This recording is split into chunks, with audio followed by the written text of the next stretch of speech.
Okay, this is Shayla Lanier coming to you for History 512, Liberty University. This is the final research project coming to you from the Lowry Pueblo in Pleasant View, Colorado.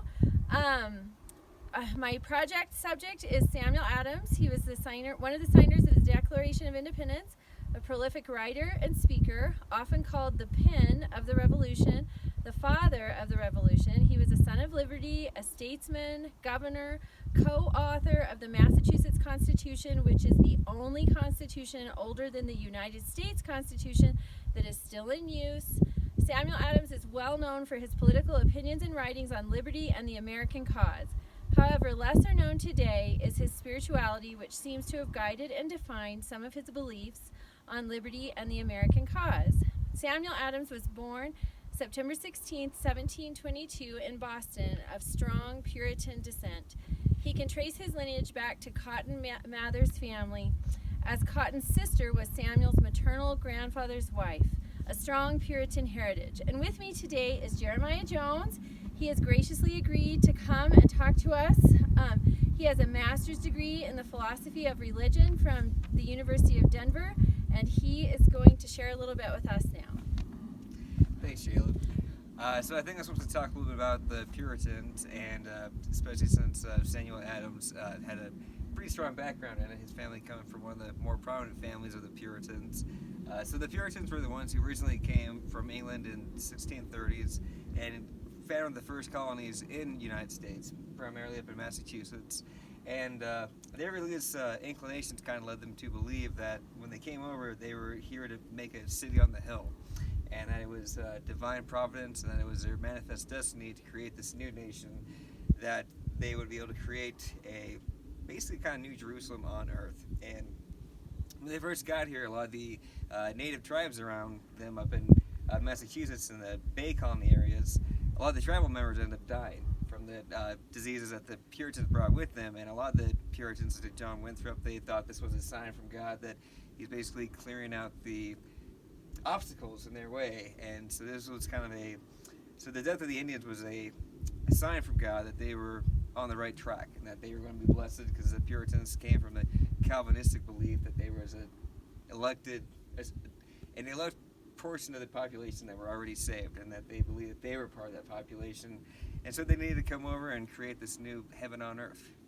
And excellent, thank you. And Samuel Adams descends from that, and while we can't find many writings on his Native American beliefs, the Puritanism ran strong in his blood.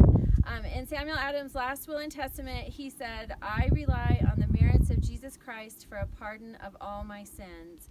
And so was that part of the foundation of the Puritan doctrine, a belief that Jesus Christ is our Savior?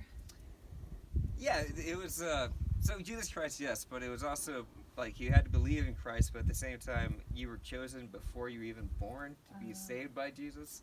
So it was kind of this weird way. A lot of it came from, too, over in the Netherlands and what's now, like, Amsterdam area, where the merchants and stuff, the Dutch company that began all the traded across the world, they saw themselves as like their wealth and whatnot was a sign of their inward salvation. Almost like the more prominent you were, the cleaner your soul was, in a way. So they saw it was like a mirror. The more successful you were outwardly, that was a reflection of the state of your soul.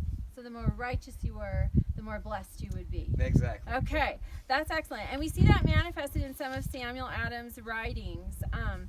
He talks about duty and spiritual blessings that accompany duty. He said, "The man who is conscientiously doing his duty will ever be protected by that righteous and all-powerful being, and when he has finished his work, he will receive an ample reward." He also, character was really important to Samuel Adams, and he writes a lot about the importance of having good character. Does that come from a Puritan background also? Absolutely, yeah. I had a chance to read a little bit more about Mr. Adams, and one of his main strengths and things that he relied on was this idea of virtue and his hard work ethic. And he actually believed that actually fighting for liberty was as much a part of his religion as his daily prayers were. Like the idea that we need to fight against this country that is overpowering us, and some of that stems too from. So he lived to there was the French and Indian War prior to a lot of this stuff going on. The French and Indian War was, of course, against the French, who were Roman Catholics, and the Indians. And so a lot of the Puritans that were in the colonies saw that their defeat of the French and Indian War, which was the 7 Years' War in Yes. England and France, but they saw that as another sign of God's chosenness of them being able to strike out both the Catholics and the natives to expand the ideas of their Puritanism farther west past the colonies. Excellent. That's really excellent. Another thing that Samuel Adams was really part of his duty, he wanted people to choose their leaders. And he said, the people are certainly the best judges who are most likely to render them substantial service. So he felt like the people always needed to be voting and involved. And he felt that so strongly that initially he opposed the Constitution of the United States. In 1772, Adams helped form the Committee of Correspondence, which was a Pony Express type system for sending messages and plans to other areas. He served in the First Continental Congress in 1774 and helped bring unity to a Congress divided with religious differences. He helped them unite and open Congress with prayer. And so this unification of religions, many different religions in that First Continental Congress, and then wanting to start each meeting with prayer. First of all, the unification. Were Puritans, is that a Puritan background, or is that more of an evangelical background coming in? Well, so as far as the religious background and the different founding fathers that were at the Continental Congress, it was kind of ran the whole gamut. There's actually one Catholic, I think it was one from Georgia maybe?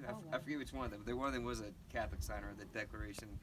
But you kind of had the whole gamut between folks like Thomas Jefferson and Benjamin Franklin that saw more of a deistic view of God, where God is a clockmaker, he winds it up and then lets it go, but he's not involved in our personal lives. And then you had folks like Samuel Adams who were much more,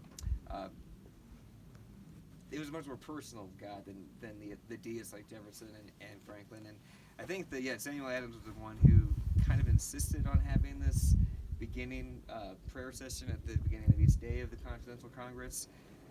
And that absolutely comes from his Puritan background. I mean, actually, you spoke earlier about his Massachusetts Constitution, and he insisted on one of the provisions being that you have to take a sort of an oath of allegiance to some Christian denomination before they would have you be an elected official, which, it was very, very strong within his heart. Yes. And were the Puritans, were they uniters, or did they want everyone to convert to their system of belief? I'd say it would be more they wanted everyone to be saved. Yeah. Like they definitely saw themselves as like with the natives who had not been killed out by the smallpox and the typhoid. Right. They wanted to bring the good news of Christ to those people. But I wouldn't say they had much of a conflict with other established religions like the Baptists and the Moravians and all those that were also then. I think they kind of saw themselves as they knew they were saved. Like they knew they were part of the elect, and like they knew they were. Right.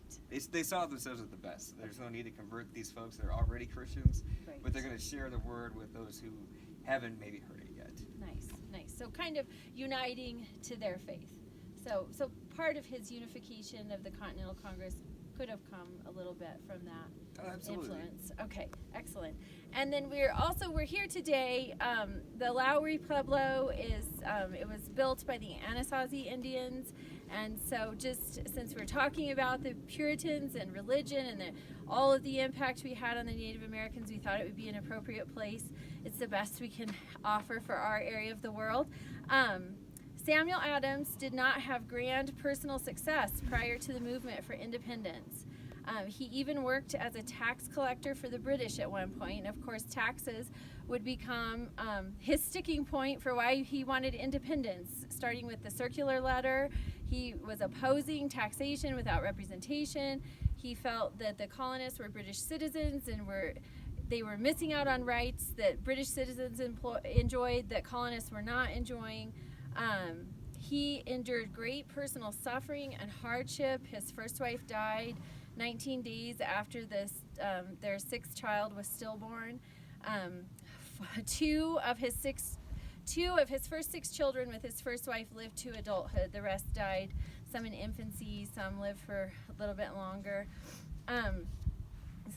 Sometimes I wonder if the reason he did not realize grand success prior to the movement for independence is because he may have been distracted. And instead, his real purpose seems to have become his prolific writing and speeches in the movement for independence, as well as life. And I think of the verse in Esther 4:14 when it says, perhaps, she was born for such a time as this. Perhaps Samuel Adams was born for such a time as his. And I thank you so much, Mr. Jones, and thank you, everyone.